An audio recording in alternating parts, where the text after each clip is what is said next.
হচ্ছেন অন্যতম মানে আন্তর্জাতিক মানসম্পন্ন ক্রীড়া তারকা লিওনেল মেসি। আর যুব ভারতীতে যে ছবিটা আমরা আজকে সকাল থেকে দেখলাম, যুব ভারতীতে যে বিশৃঙ্খলার ছবিটা, একদম মাঠে উড়ে এলো জলের বোতল, একদম নির্ধারিত সময়ের আগেই মাঠ ছাড়লেন লিওনেল মেসি, কি বলবেন? এতে আপনারা আশ্চর্য হচ্ছেন কেন? আমি তো আদৌ আশ্চর্যান্বিত হচ্ছি না। গুন্ডামি করে যারা ক্ষমতায় এসেছেন, দুর্নীতি করে যারা ক্ষমতায় টিকে আছেন, তাদের প্রত্যেকটা অনুষ্ঠান তৈরি করার পেছনেই গুন্ডামি এবং দুর্নীতির মানসিকতা কাজ করে, এবং তারই পরিণতি এটা। এটা যদি স্বচ্ছভাবে তদন্ত হয় তাহলে দেখা যাবে যে তৃণমূলের পোষিত বেশ কিছু গুন্ডাদের তারা সেখানে ঢুকিয়েছিলেন বিনা টিকিটে, আর এমনি ক্রীড়াপ্রেমিকদের থেকে প্রচুর টাকা নিয়ে এইসব টিকিট ফিকিট বিক্রি করেছেন। এসব করেছেন, এখন মানুষ ক্ষুব্ধ হয়েছেন। তা না হলে কলকাতা শহরের বুকে ইতিপূর্বে পেলের মতো খেলোয়াড় এসেছেন, মারাদোনার মতো খেলোয়াড় এসেছেন, তারা দেখে কলকাতার ক্রীড়াপ্রেমিকদের প্রশংসা করেছেন। আজকে মেসি ফেরত গিয়ে বলবেন যে কলকাতায় তো ক্রীড়াপ্রেমিক নেই, কিছু গুন্ডা আছে। আমাদের সম্মাননা, আমাদের ইজ্জত এই তৃণমূল আমলে প্রতিটি ক্ষেত্রে ক্রমশ নিচে নামতে নামতে একেবারে নর্দমায় নামিয়ে দিয়েছে। আজকের ঘটনা এটা আবার প্রমাণ করলো। এটা আন্তর্জাতিক স্তরে এটা প্রচার হবে। যখন যাবেন আপনি বাঙালি, ও আচ্ছা, মেসি ওখান থেকে পালিয়ে এসেছিল, সেই দেশ, সেই রাজ্য। মমতা আমাদের অনেক ক্ষতি করেছেন, এটা আরেকটা বড় ক্ষতি, ইঙ্গিত মাত্র।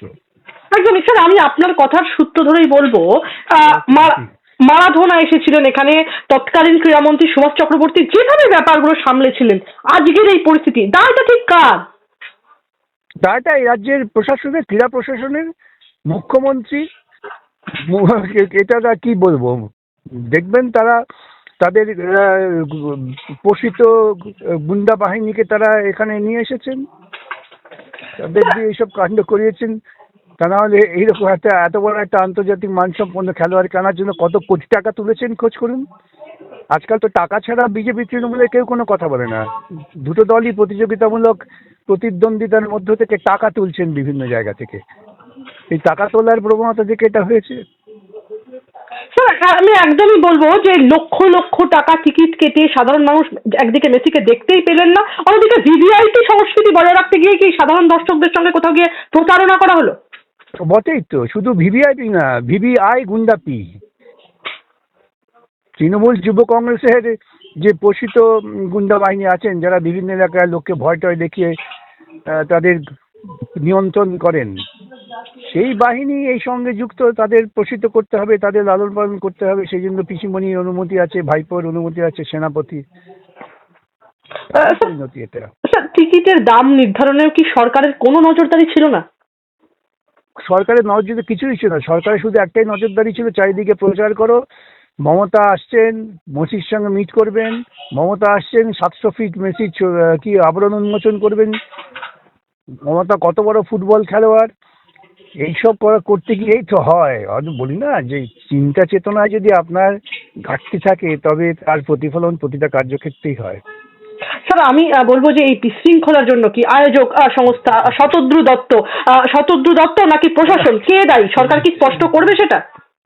এই দায়ী প্রশাসন সম্পূর্ণ। আবার কি, যুব ভারতীতে যেখানে মেসিকে দেখার জন্য একদম লাগানো হয়েছিল 3টে জায়ান্ট স্ক্রিন, আর মাঠে মেসিকে ঘিরেছিল প্রায় 70-80 জনের একটি দল, কিন্তু সাধারণ মানুষ একদম হাজার হাজার টাকা খরচা করলেন আর টিকিট কাটলো, মেসিকে ভালো করে দেখতে পাননি তারা, আর সেই কারণে একটা ক্ষোভ জ্বালা বাঁধতে শুরু করলো, চেয়ার ছোড়া হলো। এতে যুব ভারতী ক্রীড়াঙ্গন। টাকা দিয়েছে, তুমি এত টাকা দিয়ে টিকিট বিক্রি করেছো, কাটমানি খান থেকে পেয়ে গেছো, আর যাদের গুন্ডা বাহিনীকে ঢুকিয়েছো, গুন্ডা বাহিনী নিয়ন্ত্রণ করবে। টাকা দিয়ে কে টিকিট কেটেছে, কে আসল ক্রীড়াপ্রেমী, তাদের কিচ্ছু যায় আসে না। স্যার, আমাদের প্রতিনিধিরা ওইখানেই ছিল যুব ভারতীর বাইরে, সেখান থেকে মাঠের বাইরে একদম দর্শকদের একদম ক্ষোভ উগড়ে দিলেন তারা বলছেন যে টুকরো টুকরো এই কথাই তারা বললেন যে আমরা কিচ্ছু দেখতে পাইনি, অলমোস্ট 10,000 টাকা করে টিকিট কেটেছিলাম, শুধু মন্ত্রীরাই ওখানে ঘুরে বেড়াচ্ছে এবং অরূপ বিশ্বাসকে দেখতে পেলাম। সেটাই তো চেয়েছিলেন মমতা, যে মেসিকে সামনে রেখে ওরা যুব বাহিনীকে বলবে দেখো আমাদের তরুণ মন্ত্রীরা কত দক্ষ, তারা মেসিকে নিয়ে নাচানাচি করতে পারেন। আজকে সেটারই অভ্যর্থ পরিণতি হয়েছে। তাই আমি বললাম না যে দুর্নীতি মাথায় ছিল এবং অপসংস্কৃতি তার চিন্তায় ছিল, তার থেকে এসব হয়েছে। স্যার, আমরা দেখলাম যে খেলার মাঠে যেখানে জলের বোতল নিয়ে ঢোকার একদম নিষেধাজ্ঞা ছিল, সেখানে কিভাবে জলের বোতল নিয়ে ঢুকলেন দর্শকরা, সেই প্রশ্ন রয়েছে, কি বলবেন এটা কি তাহলে? মদের বোতল নিয়ে ঢোকেনি, এটা আমাদের সৌভাগ্য। খোঁজ করে দেখুন যে মদের বোতলও ছিল। স্যার, আমার শেষ দুটো প্রশ্ন আপনার কাছে। ক্রীড়াপ্রেমীরা একটা প্রশ্ন সোশ্যাল মিডিয়ায় ছুড়ে দিচ্ছেন যে যুব ভারতী ক্রীড়াঙ্গনে একাধিক ম্যাচ থাকে, ইস্ট বেঙ্গল মোহনবাগান ডার্বি থাকে, একাধিক ম্যাচ সেখানে সম্পন্ন হয়, সেখানে এই যে চেয়ার ভাঙা হলো, এই একটা যুব ভারতী ক্রীড়াঙ্গন এশিয়ার মধ্যে অন্যতম বিখ্যাত একটা ক্রীড়াক্ষেত্র, সেইখানটাতে এই যে ক্ষয়ক্ষতি, কি বলবেন? দেখুন, যুব ভারতী ক্রীড়াঙ্গনটা বাম আমলে তৈরি হয়েছিল ব্যাপক জনগণের সাহায্য নিয়ে। এরকম একটা স্টেডিয়াম ভারতবর্ষে নেই। সেই স্টেডিয়াম শুধুমাত্র স্টেডিয়ামের বৃহৎ আকারের জন্য তা বিখ্যাত হয়নি, সেখানে কত বড় বড় খেলা হয়েছে, ক্রীড়ামোদীরা উপভোগ করেছেন। ওইখানে মারাদোনা এসছিলেন, ওখানে কান এসছিলেন, তাদের খেলা করেছেন আন্তর্জাতিক খ্যাতিসম্পন্ন খেলোয়াড়রা। এখন সেটাকে কলঙ্কিত করা হলো, এবং বাম আমলের তৈরি একটা অত বড় স্টেডিয়ামকে ভেঙে চুরে তছনছ করে তৃণমূল তার গুণনামি প্রকাশ করলেন, এবং দুদিন বাদে এটাকে সারিয়ে নাম দেবেন নবনির্মিত স্টেডিয়াম, মমতা ব্যানার্জির অনুপ্রেরণায়। এটাই পরিকল্পনা। বলছেন তাহলে সবটাই পরিকল্পনা করে ঘটানো হলো আজকের যে এই? একেবারে আমার মতে প্রত্যেকটাই এটা সম্পূর্ণভাবে পরিকল্পিত। ওরা আত্মপ্রচারে এত মগ্ন ছিলেন, এখন সে আত্মপ্রচার করতে গিয়েই তারাই বিপদটা ঘটিয়েছেন। তারও শেষ একটাই প্রশ্ন আপনার কাছে। মেসিকে যখন ভক্তরা দেখতেই পেলেন না, একদম মাঝপথ থেকে যুবভারতীর সামনে থেকে ফিরে গেলেন মুখ্যমন্ত্রী মমতা বন্দ্যোপাধ্যায়, যুবভারতীর দিকেই আসছিলেন, একদম মেট্রোপলিটন পর্যন্ত পৌঁছেই গিয়েছিলেন, কিন্তু বিশৃঙ্খলার খবর পেয়ে তিনি মাঝপথ থেকে ফিরে গেলেন এবং অন্যদিকে মেসির কাছে ক্ষমা চাইছি, একদম যুবভারতীর নিন্দা করছে, তিনি তদন্ত কমিটি গঠনের নির্দেশ দিচ্ছেন, কি বলবেন? তো এইসব এইসব তো লোক দেখানো। ওই তদন্ত কমিটির যারা বসবে তাদের কিছু ইনকামের রাস্তা করে দেবে আর কি, যে তাদের মিটিং হবে, তাদের বৈঠক হবে, তার খরচা হবে, এছাড়া কিচ্ছু হবে না। কেরালা থেকে স্যার যারা এসেছিলেন, নেপাল থেকে লোকে এসেছিলেন, তারা বলছেন 30,000 টাকা, কেউ 40,000 টাকা দিয়ে টিকিট কেটেছেন। ইতিমধ্যে শতদ্রু দত্ত যে আয়োজক সংস্থা, তারা সোশ্যাল মিডিয়ায় দিয়েছেন যে রিফান্ড করা হবে, মানে সরি কলকাতা।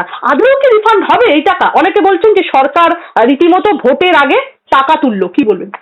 আমি তাই তো বললাম, তো এটা তো কাটমানি উপার্জনের আরেকটা পথ ছিল, সে কাটমানি উপার্জিত হয়ে গেছে। কেউ টাকা ফেরত পাবে না, নিশ্চিত থাকতে পারেন আপনি।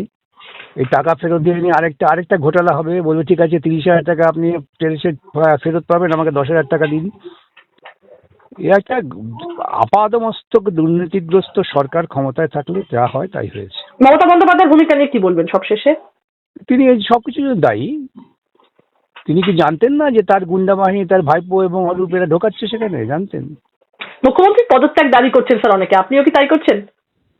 আমি পদত্যাগ না, আমি দাবি করছি যে বাংলার মানুষ তারা তাদের প্রজাতান্ত্রিক ক্ষমতা প্রয়োগ করে ওকে আপাতত শান্তি পাঠে পাঠিয়ে দিন, যাতে বাকি জীবনটা শান্তিতে ঘুমোতে পারেন। স্যার অনেক ধন্যবাদ আপনাকে আমাদের সঙ্গে থাকার জন্য।